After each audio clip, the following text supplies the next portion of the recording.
Good afternoon, Roseau staff. Today we're going to talk about Google Sites, which is one of the apps in the Google Apps for Education suite.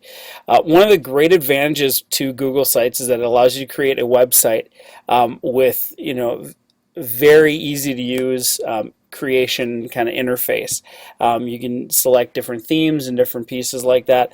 So you get, I wouldn't say you get a professional website, but it's pretty close. And what I tell teachers is that if you can create a Word document or do something in, say, Microsoft Publisher, that kind of a thing, if you've done that in the past, you can easily create a site in Google Sites. So what you start off by doing is you go up to the grid and you're going to single click the grid, and from there one of the drop down choices is going to be sites. If you don't see it right there when you first pull down your grid, then you might have to go down to more. So you're going to go down to sites, and when you click sites, it's going to open a new tab, and in that tab is going to pop kind of your sites home page with a list of all the different sites that you have created. As you can see, I've created quite a few of these. Usually I create one for pretty much every training that I do. And you again, with Google Sites, you have quite a few gig in terms of what you can put onto your Google Sites. Google Sites is a little different. It's not that shared 30 gig like it is for Drive and Mail and those other ones, the other apps. But you do have quite a bit in terms of storage to do that. Additionally, and I believe it's 5 gig. Additionally, everything that you have done in Drive, you can actually embed into a Google site. So if you've created a form or you've created a document, it can be embedded right in that site. Also, it saves a lot of space because you can upload video to YouTube and then embed that on the site. So once you have your site, over on the left-hand side, there's the red Create button. So you're going to click that button, and up is going to pop your kind of the creator here.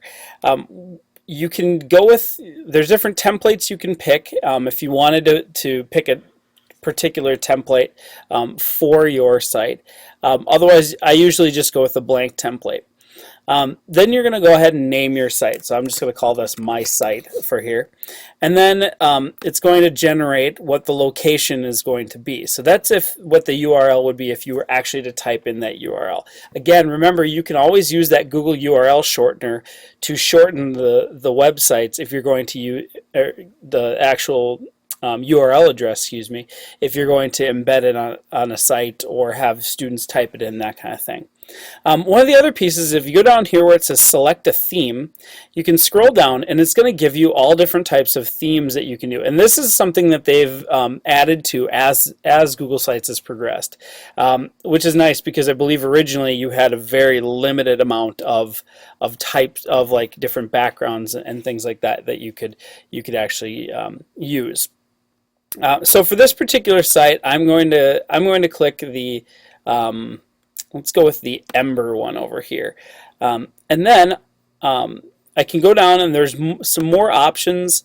If I wanted to enter a category or a description, that's more if you were going to create this to be found online. That kind of a thing. It would add those pieces to it. So once I have my theme, I'm going to go ahead and go back up to the top and hit that red Create button. And now it's creating that site. And that site is linked to your account, and it's live as soon as you create it. So that's really nice that it's basically happening in real time as you're working. And mine is taking a little bit of time today. I'm not sure why that is, probably because I'm trying to do a couple different things at once. So now what I have is my site. And this is kind of the generic layout. Again, if you wanted to use a template, it would give you maybe a different layout look to it and that kind of thing. And you can actually customize what these say. Where it says my site here, usually that's going to be the name of the site, and then beyond that, the home part, that can be changed as you go into the editor. And over here, we have a couple different options. We have the pencil, and that's to edit the page. That's going to be the primary way that you change whatever content's on the page. The next one over is a new page. So if you wanted to add multiple pages to the actual site, you could do that as well. The gear obviously is going to give us some more settings that we can go to. This is where you actually go in and can look at the revision history just like you would with a Google Doc. You can also go in and change the page template, change the theme. You can manage the actual site itself and look at your subscriptions and your sharing and permissions and those different pieces here. And then the far blue button over here is I have that share button. And you want to make sure, depending on the use for the site, you might want this shared with different groups of people, or have certain people have more access to it and that kind of a thing. So you can change it just like you would with the Google Docs. You have those same levels of permission. I'm going to make this anyone with the link, and again, that's usually the one that I choose for when I create a site, because then I can give teachers the link, or give them the URL if it's a shortened URL, and they can access it pretty easily. You could do public on the web if you wanted to. It would be, people would be able to find it and that kind of a thing, but usually I usually go anyone with the link, and then I would save. But you're going to have different uses for that depending on what your site is going to be about and who maybe is doing the site. If you're having students do it versus it's a site that you're creating for your students, then it might be different levels of permission.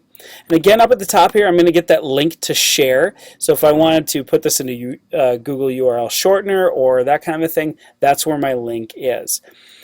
Then to get off of this page, I'm going to go back up to where it says My Site, and that's going to take me back to that main page, and so I can edit my site. So when I go into Editor, I'm going to click Edit Pages, and it'll load my editor, and you'll see at the top here it looks very similar to that of a Google Doc. I can customize what this says. If I wanted to say today's agenda, that kind of a thing. You could maybe have an ongoing site that your students automatically go to when they walk in. Because this is web-based, obviously, you could even take the URL and bounce it to a QR code and have the students scan the QR code right away when they come in, and this could be just your daily site that you update. Hey, this is what we're going to talk about. Here's what our goals or posted objectives might be for today, that kind of thing. So those are some ideas of what you could maybe even do with just a daily type of a site. I can type into this box just like you would in Word. Obviously, I'm not very good at typing and speaking at the same time. Just like you would in like a Word document, that kind of a thing. So you can put into your actual agenda items, or it doesn't have to be that. It can be whatever content you want to go in there. I can change the font size. I can change whether it's bold or italicized, or those usual word processing type functions. And then one interesting piece that I can do with this is I can put in different links. So when I click on the link icon up here, then that's where I would put in a link to maybe a different website or a web address.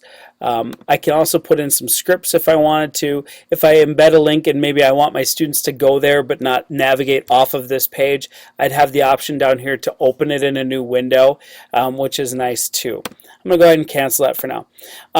Another really interesting piece with what you can do as far as content goes is I can insert different, if I go over here to insert, I can insert different content from my drive. So I can insert anything that I can do in Google Drive, I can insert. When you go down to video, that's going to be more like a YouTube video or that kind of a thing. And they have also expanded it to video files, which is nice as well. That's a function that is fairly recent. So you can actually do a video from your drive if it's an actual video, or one of the options under insert up here is a YouTube video, which would be really nice too if you do a lot of teaching using YouTube videos as a reference. or maybe it's a video of your students. You know, in the elementary grades, it might be great to have this be a part of what you do with your, to kind of as your outreach to parents, because they can just kind of check your website and that kind of thing. I also know you do Moodle. And so that would be obviously not to conflict with it, but that might be worth checking out into what can maybe overlap. And I would maybe use Google Sites more along the lines of having students create sites as a way of sharing the knowledge that they have. So, but you can insert a YouTube video, you can insert a map, which is really nice. So if if a student's doing a report on a particular area, they can actually put in, like say, a Google map for it, that kind of a thing. So you have a lot of really great possibilities. And this is, again, one of the few places within Google Apps that you'd have to save. So once you have your content in there, you go up to the blue button over here, and you're going to click Save. And from there, it's going to go ahead and save it. And as soon as it is saved, it's live on that site.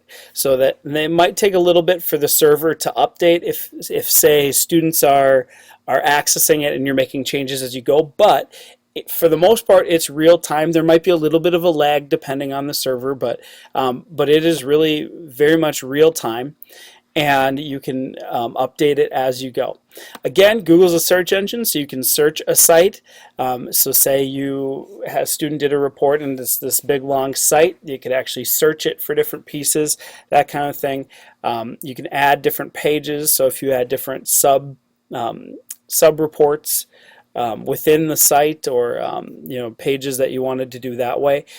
So overall, Google Sites is just a great way to share, for students to share information with each other, for you to share information with them, for you to share information with parents, and really for a good way for students to show in using technology what they know beyond, say, writing a report or some of those more traditional means. So really it helps those 21st century learners access this technology and helps move them along with what they can do when it comes to that. So thanks for hanging out with me today for the skill module, and good luck as the year goes on, and I'll hopefully be back with another skill module before you know it. So thanks, have a great day.